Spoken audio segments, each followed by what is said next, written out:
Hello, today we have with us Kumar Rajagopalan, who is the CEO at the Retail Association of India. Thank you so much for joining us at AdTech and speaking at AdTech, Kumar. Can you tell us a little bit about RAI or the Retail Association of India? Thank you for having me. The Retailers Association of India was created in 2004, where some of the key retailers in the country came together because they thought that there has to be one single platform that they could then address the issues regarding retail. Also, this was the time when modern retail in this country was really growing, and everybody knew that it would become a big part of business. So the idea was to get the modern retailers to seek any kind of help, from advocacy to learning initiatives within the groups uh, to getting to network with each other. But more importantly, also to help the modernization of retail as a sector across the country. So that is the mandate with which it was formed.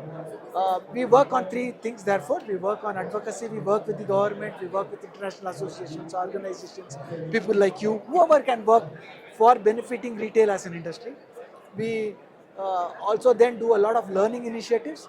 We work for the benefit of people in retail because many of them are coming in from backgrounds which is not necessarily the most well structured background. So for them to be able to then come into the industry, earn for themselves and then create a career for themselves is an important part, and that's a part that we play because we are like the catalyst who will make that happen.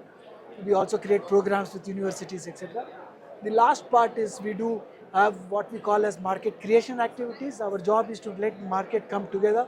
So many a times when retailers talk to each other, they could be competitors, but when they come in at an industry association event, they become collaborators because that's how the industry grows. If the industry doesn't grow, all of us can't grow. So we create various events. We also come out with knowledge papers. We work with the best consultants across the world. We work with technology companies. So that's how we really we work. Wonderful, wonderful. So we built an ecosystem that is supporting the retailer business, right from educating them to getting government initiatives to support to getting new people into this field. Wonderful. Uh, you had a wonderful session here at AdTech, and I couldn't stop. I couldn't get up from my seat while this was going on. So do you want to tell us a little bit about that session, what it was about, what you're looking forward? Yeah, I think the session was about what do you expect to happen to retail in this country.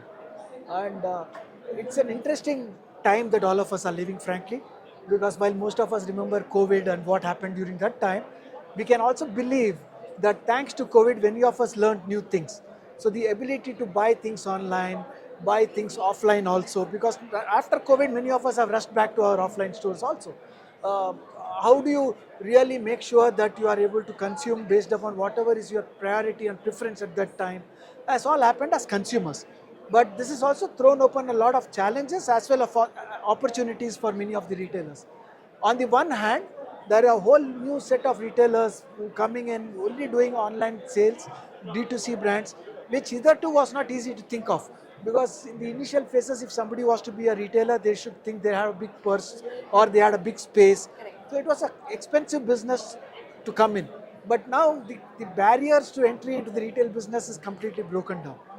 And again, now for the retailers who've been already very big, they are back on their feet because they are thinking like they have to be nimble, they have to really make sure that they are available on an omni-channel basis. The offline retailers are trying to see how can they do business online as well as offline. So they are trying to get their capability on online better. The online retailers are now thinking, I want to go online, offline, because they are setting up stores. This is not something very easy for them, but they are learning on this job. So it's become quite an interesting thing because end of the day, the customer is not saying I'll only buy online or offline. So that's one thing that we discussed. The fact that the per capita income in this country is going towards the $3,000 and above is making people think that they can choose what they want. So why it could still be the roti kapda makan or the food, shelter and clothing kind of business, people have started choosing their food, clothing and shelter. When the choice starts coming in is when retail business explodes.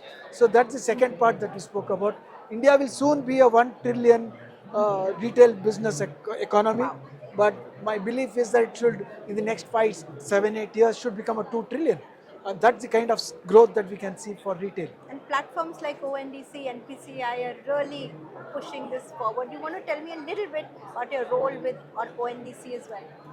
Yes, I've been fortunate to be part of the advisory members for Open Network for Digital Commerce. Uh, I think what happened to most of us in India when UPI happened and we could pay to anybody Correct. is the kind of UPI movement that we could think could happen when it comes to commerce. If you can pay digitally, when it comes to commerce, can the nearest and the smallest of retailer nearby also be available to us 24 by 7 online? That is the thought process there. And how do you democratize rather than creating control in the hands of one or two or three companies who could then become the ones that will be gatekeepers to more people coming online? Can we create a ecosystem where anybody can come online and showcase themselves, and if a customer wants to buy their services or goods, it's available. So that's the thought on ONDC, and I think it's going the right way so far. Yes. We've got more than 200 odd thousand sellers available, but we believe that it can be millions and millions of sellers. But most importantly, for customers, they could choose what they want to buy, when they want to buy, how they want to buy, and should create that ecosystem where trust gets built over time. Because you have to be able to trust the person who's selling to you. That's what ONDC gives. ONDC is an absolute revolution, and this is only getting started from where I see. I mean, this is the internet in 1998, and we're going to move forward at a really large speed. There is also the National Retailers Federation that is happening. The APAC chapter is happening in Singapore in June, and Kumar, you are a part of the advisory board for the National Retailers Federation. Can you share some insights into what's happening there? So the NRF is a very, very, very, very, very big show that happens in the Wonderful, US. huge show. It's a very huge show. I mean, this time in January in the US, more than 40,000 people landed up for this show. It's a great show for most retailers across the world because it showcases what's latest and what should be seen as going forward for everybody. And when you go in there, you come out feeling energized because if you are in the business of retail, be it as a retailer or a service provider or an ecosystem player, it really enables you to start thinking differently. Correct. Uh, we are very excited that NRF is doing a show now in Singapore, and that's a show that could possibly make it easier for people in the region to be able to go there and attend. For most of us, of course, it becomes very easy to go to Singapore and come back as compared to landing up in New York in winter. Correct. So I'm excited because it will also showcase lots more retailers from the region. It will showcase what's happening across the world, but it will also enable us to interact with people all across the region. So therefore, I'm kind of waiting for this to happen. This is the first show that's to happen, but I do believe it's a big value for whoever goes there and manages to meet people. Yes. So NRF is being run by Common Symposium, which is the parent company for AdTech. Kumar, we are at the lovely AdTech show, the AdTech 2025 New Delhi show. Tell us a little bit about your experience in AdTech. So this is the first time I've ever attended AdTech. And thank you guys. I have to thank you for inviting me here. Absolutely. It's buzzing. The one thing that I see here is that there's this huge set of youngsters all looking very curious. There's nothing that excites everybody than lots of youngsters with the curious mentality coming in here.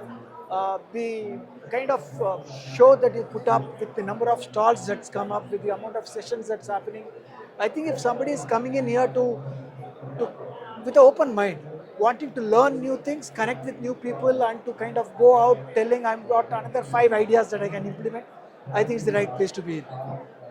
Absolutely.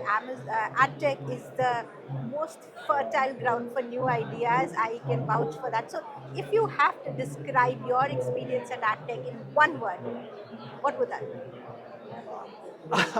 Sorry, I think it's about thinking where should I land up next. Okay, Awesome. that's the kind of excitement. Every time I shake a hand, there is something new that's happening. Every time I meet somebody, there is something new that I've learned. I think at an individual level, I get my excitement from learning new things all across. As long as that curiosity is there, I think all of us live a nice life. And for the curious minded, uh, this is the playground. Wonderful. Thank you so much. That was Kumar Rajagopalan, who is the CEO at Retailers Association of India. Thank you, Kumar. Thank you. Wonderful talking. Pleasure.